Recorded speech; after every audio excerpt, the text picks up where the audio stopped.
Good evening and welcome. You're watching the newsroom. I'm Rahul Kamal. When we started the newsroom, we said our newsroom will travel to where the news is. And today the news was in Xian in China, where Prime Minister Narendra Modi landed for day one of his visit to India's most important neighbor. The Chinese president and our Prime Minister spent more than 6 hours in dialogue. This is the first time the Chinese president has gone anywhere out of Beijing to welcome a world leader. A special gesture by the Chinese head of state. Over the next 1 hour, we will get you all the aspects, all the inside information relating to Modi's visit to China. But we kickstart with the cultural extravaganza that the Chinese president laid out for his Indian guests. It started early this morning at the Terracotta Warriors Museum, then to the Wild Goose Pagoda, and finally the Tang Dynasty cultural performance in the evening, followed by a state banquet. The Chinese rolled out the cultural red carpet for Prime Minister Narendra Modi. Prime Minister Narendra Modi landed in China to a big traditional welcome. And an even bigger cultural extravaganza awaited him. The museum is now gearing up for a very special guest in the Indian Prime Minister, Mr. Narendra Modi, who will be escorted here.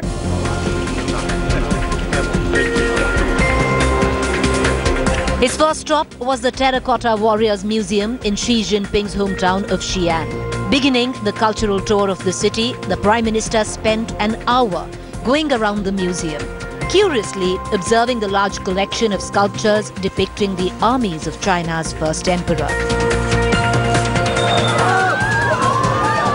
If anyone had any doubt about Modi's popularity in China, one only had to step out on the streets of Xian.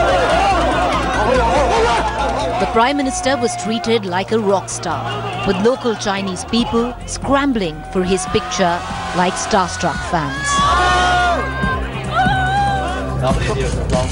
Prime Minister Modi also invoked the Buddha by visiting the famous Xian temple in Xian, and then met the Chinese president at the Wild Goose Pagoda, becoming the first leader to meet the Chinese president Xi Jinping outside Beijing. The Indian Prime Minister emerged in our picture in just a moment from now. He's being guided by the head priest of this temple. He's accompanied by the Chinese president, President Xi Jinping.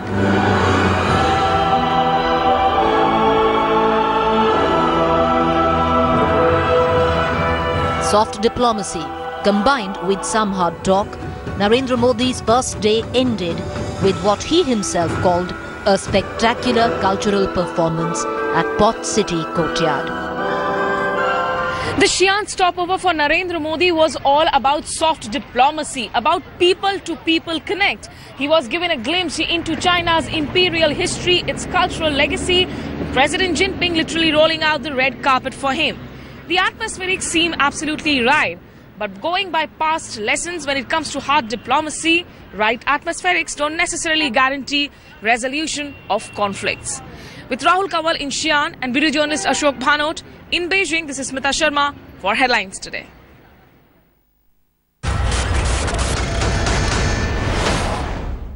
Just moments after the Prime Minister left the Terracotta Warriors Museum, I went inside to take a look at one of the most breathtaking natural wonders of the world. Spread over 50 kilometers, the Terracotta Warriors is the army of the first emperor of China, the first king to have brought the different Chinese principalities together, the man who built the first avatar of the Great Wall of China. Here's more about one of China's biggest tourism attractions.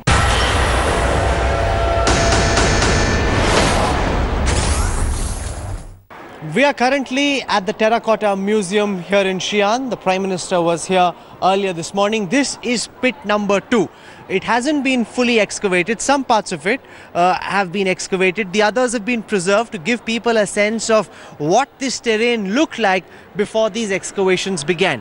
I'm joined by tour guide Gloria. She's helping us understand the history and the significance of the Terracotta Museum, one of a kind in the world. Gloria, this is pit number 2. Our Prime Minister was here this morning. Yeah. Why have only some parts of this pit been excavated and the others have been left as it is? In 1974, they found the pit number 2, and when we found the pit, the pit likes the horse under the earth, so it had the roof like this. So that's the roof of the pit, and the army is buried under this. That's the way it was when it was discovered in 1974. We've also got some relics of different parts of Emperor Qin's terracotta army. I want to go across to the first relic and show that to our viewers. There are different people with different positions in the Emperor Qin army, and the size of the statue determines the standing of the particular soldier in the emperor's army. So Gloria, this is a kneeling archer. Yes, this one is kneeling archer. Yeah. So it's a one-of-a-kind armored infantryman unearthed from the center of the archer formation. This is a very busy tourist area. There are about 2 lakh tourists who come here every single day. This is a middle-ranking officer in the Emperor's army. What more can you tell us? We can see this one is a middle-ranking officer, so he had a different hat. Yes. So one of the ways of telling where a particular terracotta warrior stands in the army is by the hat. Yes. There's one more relic that's over here. This one is the relic of a high-ranking officer. Yeah. Yes, what can you tell us about it? We call it the general, the high-ranking officer. This one is the biggest one and heaviest one in the pit we found.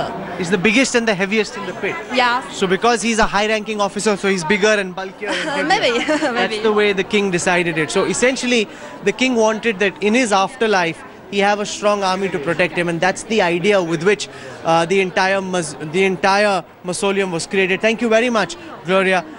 Prime Minister Modi's visit here, opening up new vistas and an opportunity for people back home also to see the fascinating story of the terracotta warriors. With camera person Kirpal Singh, this is Rahul Kamal reporting from the Terracotta Army Museum in Xian for Headlines Today.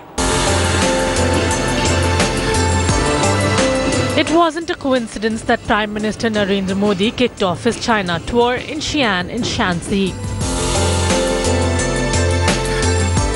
It is Chinese President Xi Jinping's hometown. After getting a taste of Gujarat on his visit to India, it was now the Chinese president's turn to woo Narendra Modi. But that's not the only similarity. It's leaders from here who are a powerful presence in China's decision-making bodies. Just like faces from Gujarat are crucial to Prime Minister's office. Xian is to Jinping what Gujarat is to Modi. Here at Phuping, right behind me, these gates lead into the place where Xi Jinping's father, who was a communist revolutionary leader himself, Xi Jinping, was born. And Xi Jinping's political career was also launched here. Now, during the 1969 Cultural Revolution, lakhs of urban Chinese youths were sent off to villages to work as farmers. At the age of 16, Xi Jinping was also one of those so-called sent-down youths, and he spent 7 years as a farmer in one of these counties here in Shanxi province. Xi Jinping still calls that period of his life as a defining moment. Prime Minister Modi, however, did not travel to the president's hometown of Phuping. Just like Modi's hometown, Vadnagar was not on Xi's schedule during his Ahmedabad visit. While Vadnagar, of course, has Narendra Modi's memories, but hardly any development work to display, Phuping celebrates its first family and all the benefits that have trickled in over the years. There is nothing to compare between Phuping and Vadnagar. Despite being the Prime Minister's hometown, while Vadnagar has nothing to show for in terms of development, Phuping is a bustling metropolis. Well, unlike in Vadnagar, where electricity and water wars are dominance, the place looks dirty and shabby. Phuping, the Chinese president's hometown, can well give any of the Indian metropolitan cities a run for its money. Out here, you get to see wide streets, high-rises, skyscrapers, but there is that mix of modernity as well as, of course, that old touch in their homes as well. One of the key challenges for China has also been to try and restrain the entire migration of the rural population to the urban pockets, and that's why an effort at trying to trickle down the benefits of development to the remote corners as well. For Prime Minister Modi, who stresses much on the Adarsh Gram Yojana or the Ideal Village schemes, Phuping as a model can perhaps teach a lot. And of course, while the contentious issues between India and China are not going to get resolved anytime soon, but there's also that avenue of competition and collaboration between these two Asian giants, and perhaps the atmospherics will be all right in Xian with all those grand gestures extended by the Chinese side, so that the tougher issues can be talked upon with greater ease. Here at Phuping in Xian, with video journalist Ashok Bhanor, this is Smita Sharma for Headlines Today. The focus in today's program was more on the cultural dimensions of the India-China relationship. But there was also a lot of talk about the strategic and defense ramifications of this visit. The nuclear supplies group issue, India's membership of the United Nations Security Council, our interests in Maldives, the earthquake in Nepal, and a whole host of issues of bilateral importance came up when she met Modi. Here's a look.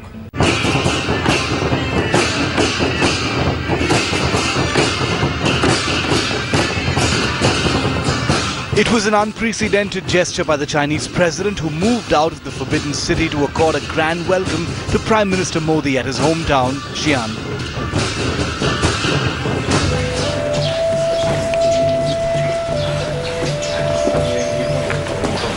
For observers from both countries, the two leaders picked up from where they left off during President Xi Jinping's India visit 9 months ago. In his opening remarks, Prime Minister Modi appreciated the Chinese president's gesture of receiving him outside Beijing. He said it was an honor to 125 crore Indians who he represents. Recalling his visit to Ahmedabad last year, Xi Jinping reminded Modi of the warm welcome accorded to him in September last year. After the soft diplomacy, it was time for hard talk between the two leaders. In the 90-minute meet, the leaders covered a host of issues, including the contentious boundary dispute, trade deficit, and countering terrorism. President Xi mentioned that this was the first time he was meeting a foreign leader outside Beijing. Discussed on the political side, strengthening trust, increasing convergence. Political issues came up, boundary issues came up, including peace and tranquility on the border. Trans-border rivers came up. Trade and trade deficit issues came up, improving investment climate, and UNSC reform, and India's NSG membership. Modi, who's on a 3-day visit to China, has expressed confidence that his trip would deepen mutual trust and set a new milestone for Asia. The goodwill aside, the government is keeping its cards close to its chest over whether it raised some contentious issues between the two nations. While there's a lot of intent and desire on both sides to work together, they haven't been able to find the common ground to be able to push through the big ticket announcements. There'll be some small announcements on railways, on commerce, on trade, but if we're looking for a big breakthrough during the Modi visit, that unfortunately is unlikely to happen.